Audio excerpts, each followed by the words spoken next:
Hello student, आपको मैं आज इनकम टैक्स का एक चैप्टर है वो कराने जा रहा हूँ जिसका नाम है कैपिटल गेन।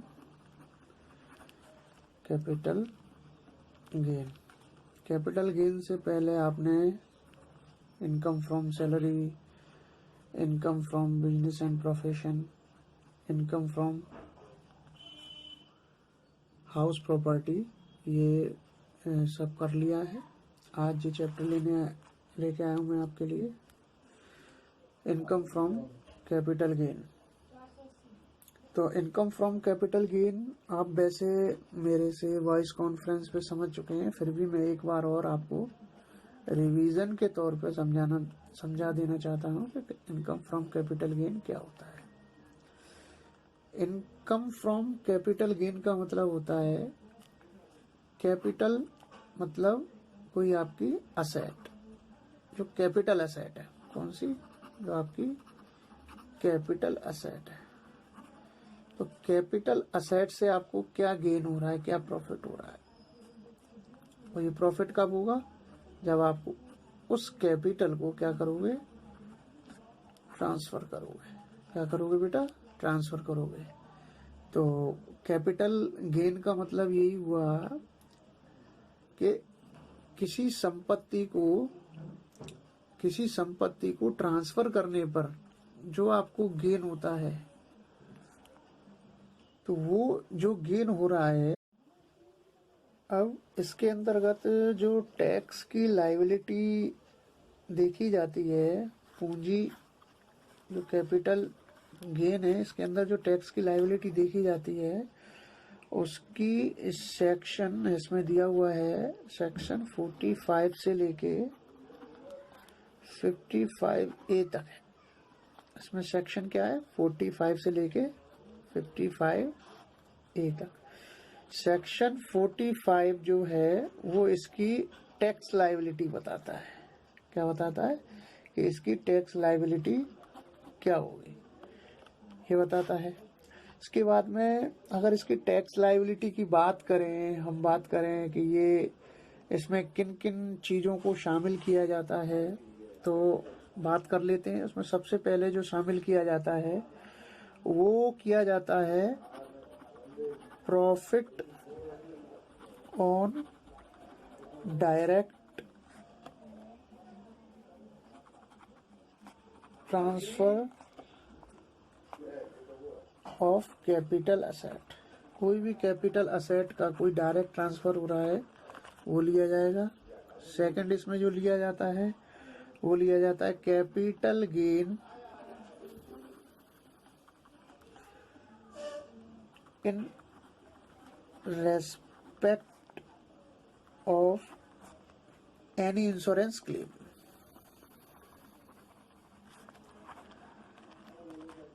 कोई भी इंश्योरेंस क्लेम है वो आपने कैपिटल गेन के रेस्पेक्ट में लिया है। जैसे कोई बाढ़ आ गई, तूफान आ गया, उसमें कोई संपत्ति नष्ट हो गई, तो कोई इंश्योरेंस किया आपने, आपको इंश्योरेंस मिल गया। तो ये सेक्शन है 45 का अंडर सेक्शन 1A, इसके अंदर दिया जाता है।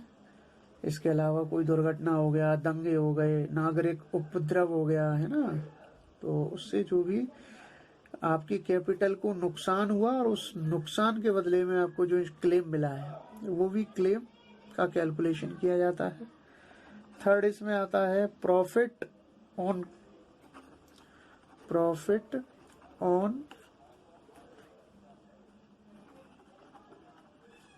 Conversion of capital asset into stock. कोई भी असेट को स्टॉक में जब चेंज किया जाता है ना, तो उसका ट्रांसफर किया जाता है, कन्वर्जन किया जाता है, तब उससे जो भी हमें गेन होता है उसको लिया जाता है। नेक्स्ट इसमें फोर्थ जो लिया जाता है वो लिया जाता है any transfer capital asset to a firm. कोई भी प्रॉफिट होता है ट्रांसफर करने पर of capital asset to a firm. तो ये टोटल मिला के ये होते हैं, जिनसे मतलब मेन जो इसमें कैपिटल गेन जो समझना है वो यही है कि कोई भी आपकी कैपिटल असेट्स का अगर ट्रांसफर हो रहा है और उस ट्रांसफर में आपको कुछ मिल रहा है, कोई गेन हो रहा है, तो ये आपका कैपिटल गेन कहलाएगा टोटली। अब हमने इसमें कैपिटल असेट को देखा, तो हमेशा ये याद रखने वाली चीज है कि जो कैपिटल असेट होती है आपकी, वो दो तरीके की होती है। कैपिटल असेट क्या होती है बेटा? कैपिटल असेट, कैपिटल असेट हमेशा जो होती है वो दो तरीके की होती है। एक होती है शॉर्ट टर्म कैपिटल असेट,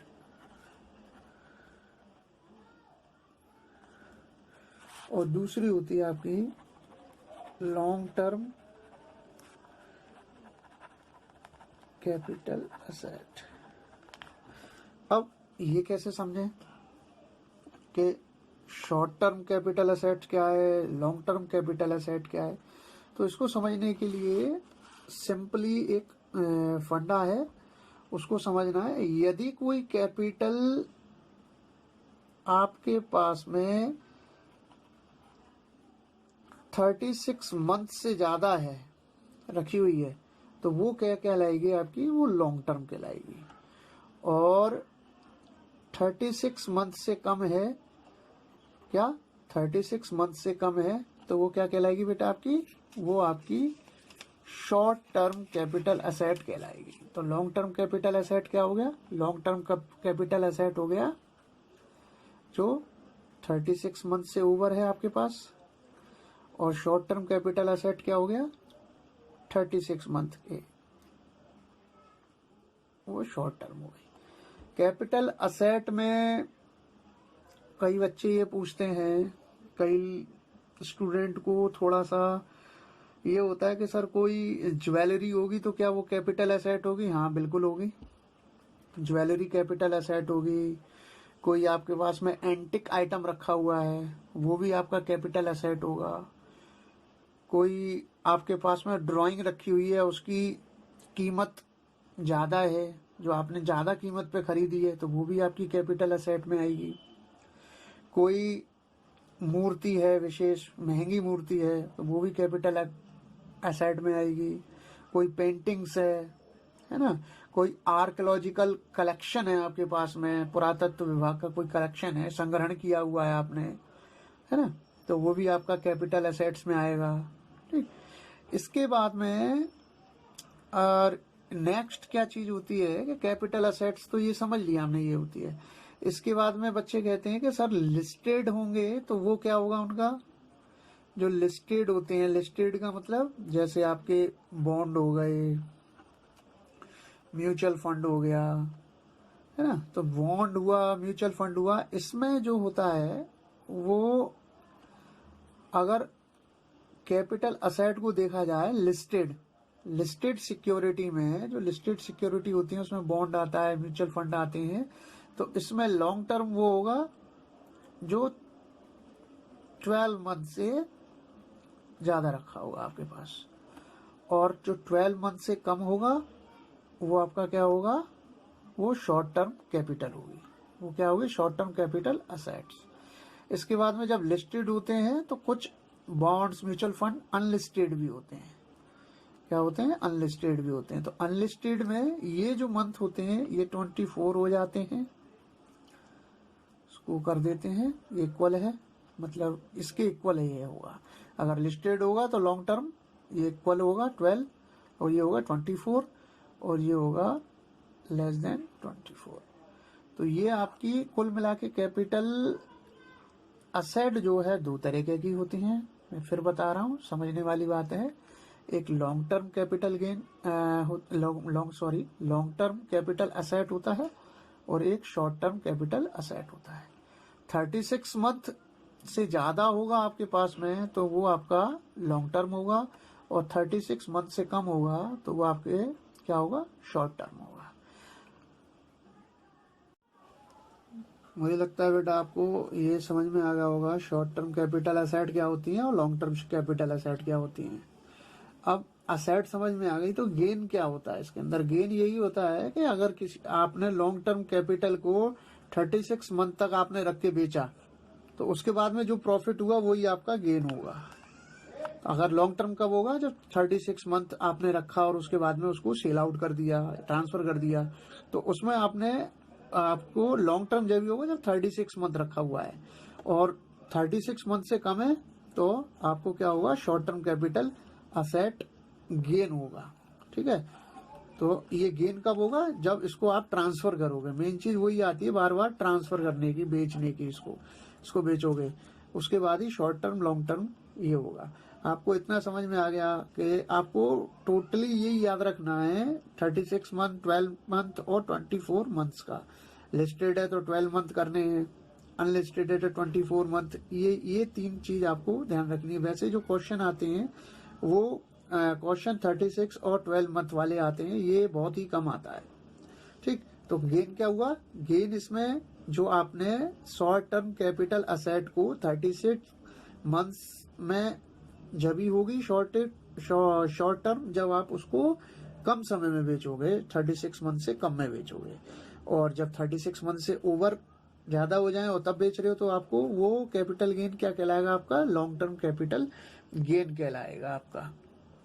अब ये भी जरूरी नहीं है कि आपको कोई चीज आपने महंगे में खरीदी हो और महंगे उससे ज्यादा ही पैसे में बेच दी हो। कभी कभी क्या होता है, लॉस भी हो जाता है। तो जब लॉस होगा तो जब हम मैंने आपको बताया था कि जब कंप्यूटेशन करते हैं, कंप्यूटेशन ऑफ इनकम करते हैं, तो उसमें जो 5 हेड आते हैं तो उसमें से जब लॉस होगा तो लॉस को क्या कर देंगे, माइनस कर देंगे। लॉस को माइनस कर दिया जाता है। अब नेक्स्ट हम समझते हैं इसके अंदर कि कैपिटल असेट में लॉन्ग टर्म और शॉर्ट टर्म ये क्या होता है और इसकी वैल्यू कैसे करते हैं, इसकी वैल्यू कैसे निकालते हैं। तो नेक्स्ट हम इसमें समझेंगे computation of capital gain. Next जो आप समझेंगे वो समझेंगे computation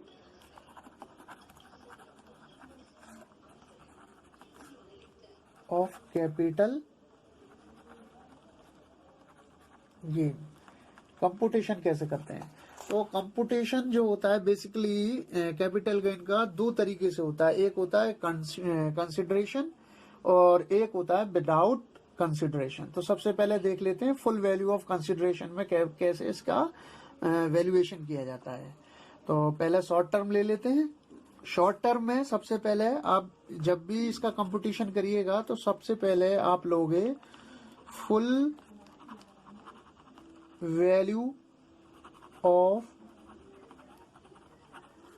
consideration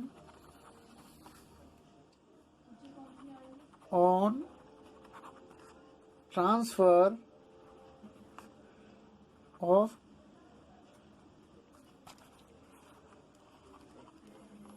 short term capital asset। जो आपकी वैल्यू है असेट की जो आपने ट्रांसफर करी है वो वैल्यू ले लेंगे। इस वैल्यू में से लेस किया जाता है एक्सपेंसेस ऑफ सेल और ट्रांसफर।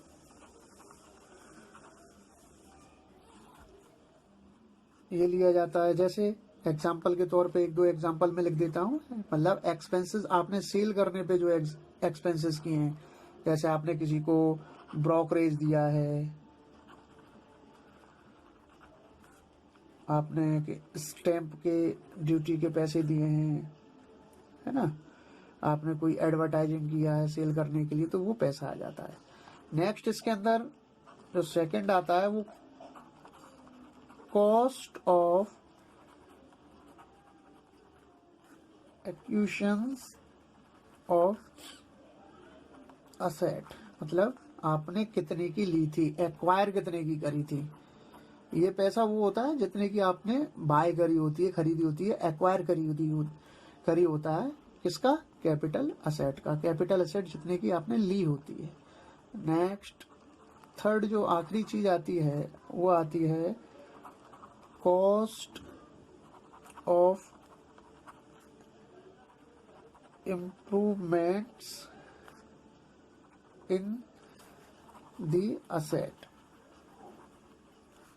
तो ये जो पैसा आता है ये इम्प्रूवमेंट में, जैसे आपके पास में कोई एंटिक पीस है, उसका आपने पॉलिश कराया, या कोई मशीन या कोई आपकी कैपिटल असेट्स है उसमें आपने उसके इम्प्रूवमेंट में कराने के लिए कोई मरम्मत कराई या कराई, तो उसका जो कॉस्ट होता है, जो पैसा होता है उसका, वो भी आ जाता है। और इन तीनों का टोटल करके घटा दिया जाता है, और घटाने के बाद में जो आपको मिलता है वो मिलता है आपको शॉर्ट टर्म कैपिटल गेन।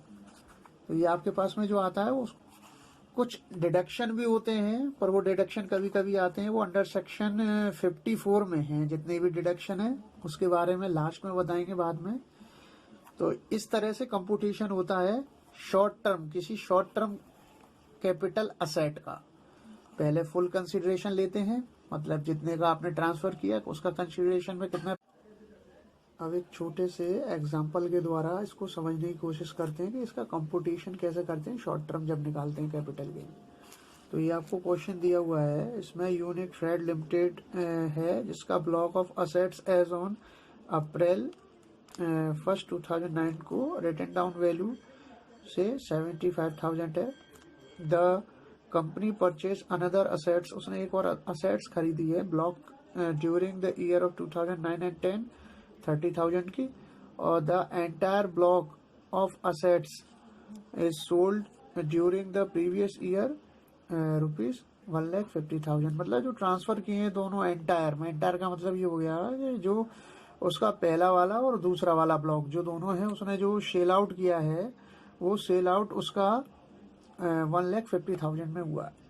तो इसका आप कर लेंगे, कंप्यूटेशन करेंगे।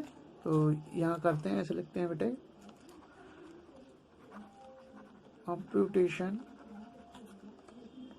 Of short term. अब आपको मालूम है इसमें देख लेना 36 मंथ से कम हो रहा है, इसलिए शॉर्ट टर्म में 2009 में लिया और 2011 के लिए 2010-11 के लिए 2010-11 के लिए ये बनाना है। तो 36 मंथ से कम हो रहा है, तो इसलिए शॉर्ट टर्म कैपिटल गेन निकलेगा इसमें। तो short term capital gain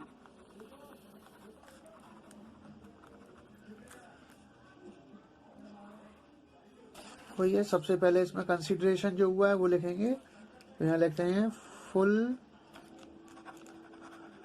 value of consideration.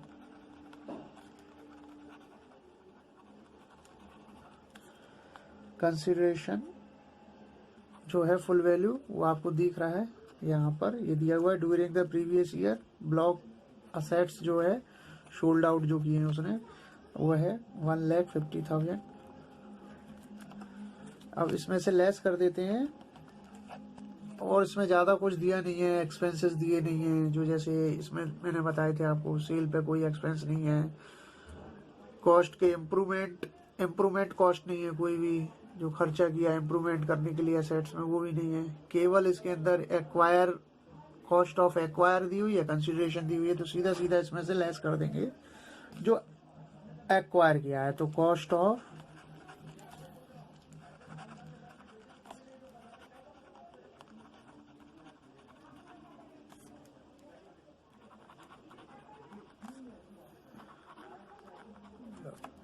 तो ब्लॉक में दो हैं, एक रिटन डाउन वैल्यू से है, उसकी कॉस्ट है 75,000 ये दी हुई है।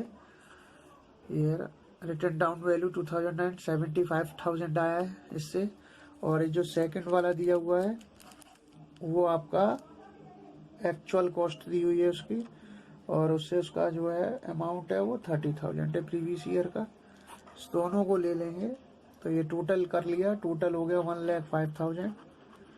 इसमें से इसको माइनस कर देंगे तो ये 45,000 आपका शॉर्ट टर्म कैपिटल गेन आ गया। बड़ा सिंपल है, और सिंपल तरीके से निकल आता है। अगर इसके अंदर एक्सपेंसेस दिए होते तो वो एक्सपेंसेस भी ले लेते, कोई इम्प्रूवमेंट का खर्चा दिया होता तो ले लेते। बस क्वेश्चन में आपको यही दिया हुआ है, तो इसलिए आपने इसका फुल वैल्यू ऑफ कंसिडरेशन ले लिया। उस कंसिडरेशन में से आपने लेस कर दिए cost of acquisitions of block, मतलब जो एक्वायर है आपने की थी 75,000 30,000, टोटल 1,05,000, तो आपका कैपिटल गेन आ गया 45,000। तो इसी तरह से करते हैं शॉर्ट टर्म और लॉन्ग टर्म की बात करेंगे आगे वाले वीडियो में।